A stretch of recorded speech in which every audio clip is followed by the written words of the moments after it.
ഓട്ടോയിൽ നിന്നും ഇറങ്ങി തീർത്ത ബാങ്കിലേക്ക് നടക്കുമ്പോഴാണ് സിഗ്നലിൽ വെച്ച് ആർദ്ര അവളെ കണ്ടത്. ഇവളെന്തിനാ ബാങ്കിൽ പോകുന്നത്? അവർ ക്യാഷ് കൊടുത്തോ? സിഗ്നൽ വീണപ്പോൾ ആർദ്ര കാറ് യൂട്ടേൺ എടുത്ത് ബാങ്കിന് മുൻപിൽ നിർത്തി. കൗണ്ടറിൽ നിന്നും ക്യാഷ് ട്രാൻസ്ഫർ ചെയ്യാനുള്ള സ്ലിപ്പും വാങ്ങി തീർത്ത കസ്റ്റമേഴ്സിന് ഫോമുകൾ ഫിൽ ചെയ്യാനായി വെച്ചിരിക്കുന്ന ടേബിളിനരികിലേക്ക് നീങ്ങി. അപ്പോഴാണ് ഗ്ലാസ് ഡോറിനപ്പുറത്ത് നിന്നും നടന്നു വരുന്ന ആർദ്രയെ അവൾ കണ്ടത്. ആർദ്രയെ കണ്ടതും തീർത്തയ്ക്ക് സങ്കോചം തോന്നി. അന്നത്തെ ദേഷ്യത്തിന് ഇവിടെ വെച്ച് തന്നോട് എന്തെങ്കിലും പറയുമോ? അവൾക്കുള്ളിൽ നിന്നും സന്ദേഹത്തിന്റെ പുകച്ചുരുളുകൾ ഉയർന്നു. വേഗം തന്നെ ആർദ്ര കാണാതെ തിരക്കിനിടയിലേക്ക് നീങ്ങി നിന്നു. ഗ്ലാസ് ഡോർ തള്ളി തുറന്ന് അകത്തേക്ക് കയറിയ ആർദ്ര ചുറ്റും നോക്കി. അവളുടെ മിഴികൾ തേടുന്നത് തന്നെയാണെന്ന് തീർത്തയ്ക്ക് തോന്നി. വിറയ്ക്കുന്ന വിരലുകളാൽ ആർദ്രയെ കണ്ടില്ലെന്ന മട്ടിൽ അവൾ ഫോം ഫിൽ ചെയ്യാൻ തുടങ്ങി. നിമിഷങ്ങൾക്കുള്ളിൽ തന്നെ ആർദ്ര അവളെ കണ്ടുപിടിച്ച് അവൾക്കരികിലേക്ക് നടന്നു. അരികിൽ ആർദ്ര വന്നത് അറിഞ്ഞെങ്കിലും തീർത്ത തലയുയർത്തുകയോ അവളെ നോക്കുകയോ ചെയ്തില്ല. ഹലോ! ടേബിളിലൊന്ന് തട്ടിക്കൊണ്ട് ആർദ്രയുടെ ശബ്ദമുയർന്നു. തീർത്ത മെല്ലെ മുഖമുയർത്തി നോക്കി. സംഭ്രമത്താൽ അവളുടെ മിഴികൾ പിടയുന്നുണ്ടായിരുന്നു. എന്താ ഇവിടെ? ചിരിയോടെയാണ് സംസാരം. അതുകൊണ്ട് തന്നെ തന്നോട് അവൾക്ക് ദേഷ്യമില്ലെന്ന് തീർത്ത കരുതി. ചെറിയമ്മയ്ക്ക് പൈസ അയക്കാൻ. പേനയ്ക്ക് പിറകിൽ തള്ളവിരൽ കൊണ്ട് തട്ടിക്കൊണ്ട് തീർത്ത പറഞ്ഞു. എത്ര രൂപ? ഉടനെ അടുത്ത ചോദ്യം എത്തി. ഇതൊക്കെ എന്തിനാ അന്വേഷിക്കുന്നത് എന്നുള്ള ഒരു സംശയം തീർത്തയ്ക്കുള്ളിൽ ഉണ്ടായിരുന്നുവെങ്കിലും അത് ചോദിക്കാൻ അവളുടെ നാവ് വിസമ്മതിച്ചു. 50,000. പതിഞ്ഞ ശബ്ദത്തിൽ അവൾ പറഞ്ഞു. മാധവ് ക്യാഷ് തന്നോ? തീർത്ത മെല്ലെ മുഖമിളക്കി. പൈസയ്ക്ക് വേണ്ടി നീ എന്തും ചെയ്യോ?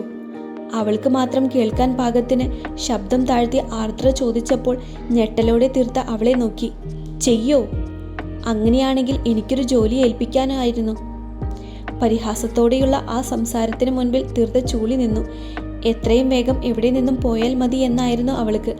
ആർദ്രയുടെ വാക്കുകൾക്ക് ചെവി കൊടുക്കാത്ത മട്ടിൽ ഫില്ല് ചെയ്ത ഫോമുമായി അവൾ ക്യാഷ് കൗണ്ടറിൻ്റെ അടുത്തേക്ക് നടന്നു. ശീതീകരിച്ച ആ മുറിയിൽ നിൽക്കുമ്പോഴും അവളുടെ മൂക്കിൻ തുമ്പിൽ വിയർപ്പ് തുള്ളികൾ സ്ഥാനം പിടിച്ചിരുന്നു. ക്യാഷ് അടച്ച് തിരികെ ബാങ്കിൽ നിന്നും പുറത്തേക്കിറങ്ങുമ്പോൾ അവളെയും കാത്തുന്ന പോലെ കാറിൽ ചാരി നിൽക്കുന്നുണ്ട് ആർദ്ര. അവൾ പോയെന്ന് കരുതി ആശ്വസിച്ചിട്ടാണ് തീർത്ത ബാങ്കിൽ നിന്നും ഇറങ്ങിയത്. ആ ആശ്വാസത്തിന് നിമിഷങ്ങളുടെ ദൈർഘ്യം മാത്രമേ ഉണ്ടായിരുന്നുള്ളൂ എന്ന് മനസ്സിലായപ്പോൾ അവൾ ആശങ്കപ്പെട്ടു. പെട്ടെന്നാണ് ഏതോ കസ്റ്റമർ വന്ന ഓട്ടോറിക്ഷ റിവേഴ്സ് എടുക്കുന്നത് തീർത്ത കണ്ടത്. ആർദ്രയിൽ നിന്നും രക്ഷപ്പെടാനായി ആ ഓട്ടോയ്ക്ക് അടുത്തേക്ക് നടന്നു. പോകേണ്ട സ്ഥലം പറഞ്ഞു കൊടുത്തിട്ട് ഓട്ടോയിൽ കയറുമ്പോൾ അവൾ ആർദ്ര നിൽക്കുന്ന ഭാഗത്തേക്ക് നോക്കി. ദേഷ്യത്താൽ മുഖത്തോടെ അവളെ തന്നെ നോക്കി നിൽക്കുകയാണ്. തീർത്ത വേഗം തന്നെ നോട്ടം തെറ്റിച്ചു. ഇവരൊക്കെ പറഞ്ഞിട്ടല്ലേ താനിത് ചെയ്തത്? എന്നിട്ടിപ്പോൾ തന്നെ മാത്രം കുറ്റപ്പെടുത്തുന്നത് എന്തിനാണ്? തന്നെ ഒരു മോശക്കാരിയായി ചിത്രീകരിക്കുന്നത് എന്തിനാണ്? ഓരോ നിമിഷവും തൻ്റെ സമാധാനം ഇല്ലാതാകുന്നത് വേദനയോടെ അവൾ അറിഞ്ഞു. പഴയ തീർത്തയിലേക്ക് മടങ്ങിപ്പോകാൻ മനസ്സ് കൊതിക്കുന്നുണ്ട്. പക്ഷേ ആകുന്നില്ല. താൻ തനിക്കിട്ട വിലയിൽ തൻ്റെ ജീവിതം തന്നെ നഷ്ടമായിരിക്കുന്നു. ഒരിക്കൽ പോലും പൊങ്ങി വരാനാകാത്ത വിധം ആഴത്തിലേക്ക് അത് മുങ്ങിപ്പോകുന്നു. കൺപീലികൾ നനഞ്ഞപ്പോൾ അവൾ ഓട്ടോ ഡ്രൈവർ കാണാതെ മെല്ലെ കണ്ണുകൾ ഒപ്പി. സർ, ആർദ്ര മേഡം കാണാൻ വന്നിട്ടുണ്ട്. ഡോർ തട്ടി തല മാത്രം അകത്തേക്കിട്ടുകൊണ്ട് ഓഫീസ് അസിസ്റ്റന്റ് പറഞ്ഞത് കേട്ട് മോഹൻ്റെ മുഖം ചുളിഞ്ഞു. വരാൻ പറയും. ചെയ്തുകൊണ്ടിരുന്ന വർക്ക് പെൻഡിങ്ങിൽ വെച്ചുകൊണ്ട് അയാൾ പറഞ്ഞു. Okay sir. ഓഫീസ് അസിസ്റ്റന്റ് മടങ്ങിപ്പോയി.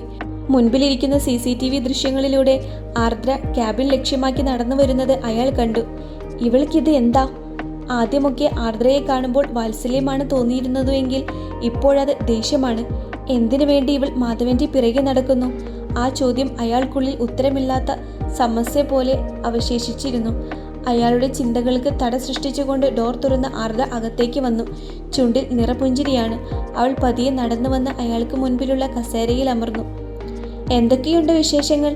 ഈയിടെയായി കുറച്ച് തിരക്കിലായതുകൊണ്ട് അങ്കിളിനെ വിളിക്കാനോ വിശേഷങ്ങൾ തിരക്കാനോ സാധിച്ചില്ല.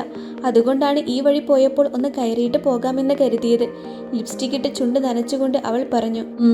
ഒന്ന് അമർത്തി മൂളിയതല്ലാതെ അയാൾ മറുപടിയൊന്നും പറഞ്ഞില്ല. എന്താ അങ്കിൾ ഒരു മൈൻഡില്ലാത്തത്? പുതിയ മരുമകൾ വന്നപ്പോൾ ഞാനുമായിട്ടുണ്ടാക്കിയ ഡീലിന്റെ കാര്യമൊക്കെ മറന്നുപോയോ? ഷേപ്പ് ചെയ്ത ആർദ്രയുടെ പിരികമുയർന്നു. എന്ത് ഡീൽ? മോഹന്റെ മുഖമിരുണ്ടു. ഒന്നുമില്ലേ? മറുചോദ്യത്തോടെ അവൾ അയാളെ നോക്കി. അതൊന്നും നടക്കുന്ന കാര്യങ്ങളല്ല ആർദ്ര. നീ അതെല്ലാം മറന്ന് പുതിയ ജീവിതം തിരഞ്ഞെടുക്കാൻ നോക്ക്. അവൾക്ക് മുഖം കൊടുക്കാതെ അയാൾ പറഞ്ഞു. അങ്ങനെ പറഞ്ഞാൽ എങ്ങനെ ശരിയാവും? തീർത്തയുടെ മരണശേഷം മാധവ് പിന്നെ എന്ത് ചെയ്യും? അവളുടെ ആ ചോദ്യം കൂർത്ത മുള്ളുകളായി അയാളുടെ ഹൃദയത്തിൽ തറഞ്ഞു കയറി. ഞെട്ടലോടെ അയാൾ തലയുയർത്തി അവളെ നോക്കി. എന്താ അങ്കിൾ ഇതൊക്കെ ആദ്യമായി കേൾക്കുന്നത് പോലെ? എല്ലാം അറിഞ്ഞിട്ടല്ലേ അങ്കിൾ തീർത്ഥയെ സെലക്ട് ചെയ്തത്? ഞാൻ അവളെ പറഞ്ഞു സമ്മതിപ്പിച്ചത്. എന്നിട്ടിപ്പോൾ കല്യാണമൊക്കെ കഴിഞ്ഞപ്പോൾ കാലുമാറുന്നു. ചിരിച്ചുകൊണ്ടാണ് അവൾ സംസാരിക്കുന്നതെങ്കിലും വാക്കുകളിൽ പക ഒളിഞ്ഞു കിടക്കുന്നുണ്ടായിരുന്നു. ആർദ്ര, ഇതിപ്പോൾ നല്ല തിരക്കുള്ള സമയമാണ്. നമുക്ക് പിന്നെ സംസാരിച്ചാൽ മതിയോ? ആ സംസാരം തുടർന്നു കൊണ്ടുപോകാൻ താല്പര്യമില്ലാത്തതുപോലെ മോഹൻ ചോദിച്ചു. സംസാരിക്കണമെന്ന് നിർബന്ധമില്ല അങ്കിൾ, ഞാനൊന്ന് ഓർമ്മിപ്പിക്കാൻ വന്നതാണ്. അവൾ ഇരുന്നിടത്ത് നിന്നും എഴുന്നേറ്റു. പിന്നെ ഒരു കാര്യം, വലിയേടൻ തിരുമേനി എഴുതിയ ജാതകം ഫലിക്കുമോ ഇല്ലയോ എന്നൊന്നും എനിക്കറിയില്ല. പക്ഷേ തീർത്ത മരിക്കും, അതുറപ്പാണ്. അത് പറയുമ്പോൾ അവളുടെ കണ്ണുകളിൽ ചുവന്ന ഞരമ്പുകൾ പിടഞ്ഞുണരുന്നത് പേടിയോടെയാണ് അയാൾ നോക്കിക്കണ്ടത്. Okay uncle, by. വീണ്ടും മനോഹരമായി പുഞ്ചിരിച്ചുകൊണ്ട് അവൾ തിരിഞ്ഞു നടന്നു. ഇതെന്തോ മാനസിക രോഗമാണ്, മോഹൻ അമർഷത്തോടെ പിറുപിറുത്തു.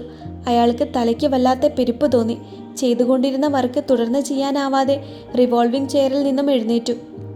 ഇന്നലെ ചേച്ചി അങ്ങനെ പറഞ്ഞതുകൊണ്ടാണോ കുഞ്ഞിനെ ഹോസ്റ്റലിലാക്കുന്നത്?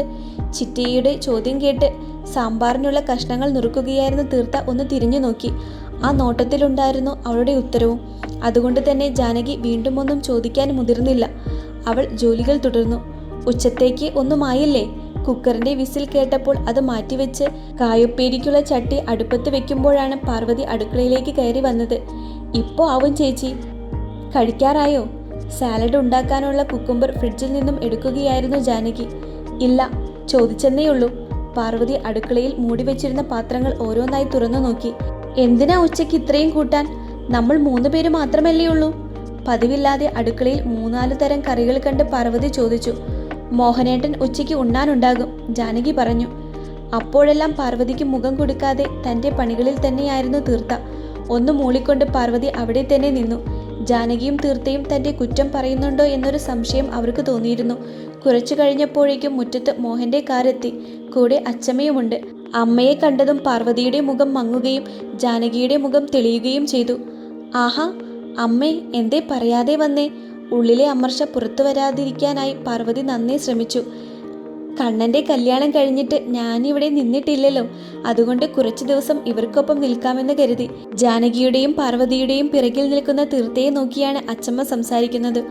ഓ, അത്ര താല്പര്യമില്ലാത്ത മട്ടിൽ പാർവതി മുഖമൊന്ന് കൂട്ടി. അവരുടെ സ്വഭാവം അറിയാവുന്നതുകൊണ്ട് അച്ചമ്മ അത് വലിയ കാര്യമാക്കിയില്ല. ഉച്ചയ്ക്ക് ഊണ് കഴിക്കുമ്പോൾ തീർത്ഥയും ജാനകിയും മാത്രം മാറി നിൽക്കുന്നത് കണ്ട് അച്ചമ്മ ഇരുവരെയും വിളിച്ച് അടുത്തിരുത്തി. ജാനകി, നിന്നോട് ഞാൻ പറഞ്ഞിട്ടില്ലേ എല്ലാവരുടെയും ഒപ്പം ഇരുന്ന് ഭക്ഷണം കഴിക്കണമെന്ന്? എന്നിട്ടും നീ എന്താ അത് അനുസരിക്കാത്തത്? ഇപ്പൊ കണ്ടു, നിന്നെ കണ്ട് പഠിച്ചിട്ട് ആ കുട്ടിയും മാറി നിൽക്കുന്നു. ചെറു ശാസനയോടെ അച്ചമ്മ ജാനകിയെ നോക്കി. ഒന്ന് പുഞ്ചിരിക്കുക മാത്രമാണ് ജാനകി ചെയ്തത്. ആ പുഞ്ചിരിക്ക് പിറകിൽ ജീവിതത്തിന്റെ 3/4 ഭാഗവും അനുഭവിച്ചു തീർത്ത അവഗണനയുടെ കയ്പുനീറുണ്ടായിരുന്നു.